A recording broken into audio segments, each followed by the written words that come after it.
kvetching crybaby. He said, quote, "The world has been saying that about Palestine for over a year, dickhead. You're the bullies, and this is your wake-up call." End quote. And you know what? He's exactly right. This should be their wake-up call.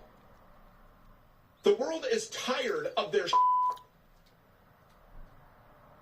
And you see, this is all their fault in the first place.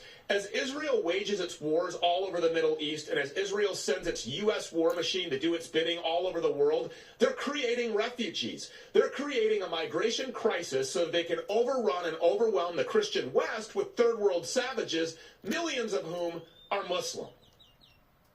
Especially in Europe, where tens of millions of Islamic migrants have poured into formerly white nations after decades of war and regime change paved the way for a manufactured migration crisis that NGOs like the Hebrew Immigrant Aid Society have been ready, willing, and able to assist in.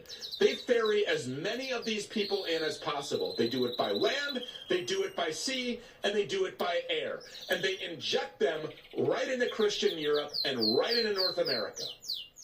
And then they brag about it. They brag about being the driving force behind this new diversity of the West. But in doing so, they've imported their own third world religious clash. That's why riots play out on American streets and college campuses every time a bunch of teenagers hold a Free Palestine protest. Israel and its Jewish diaspora, which has its tentacles all over in every corner of the world, are constantly looking for an excuse to attack the people that they hate and then play the victim. And they've been allowed to do it. And this time is no different.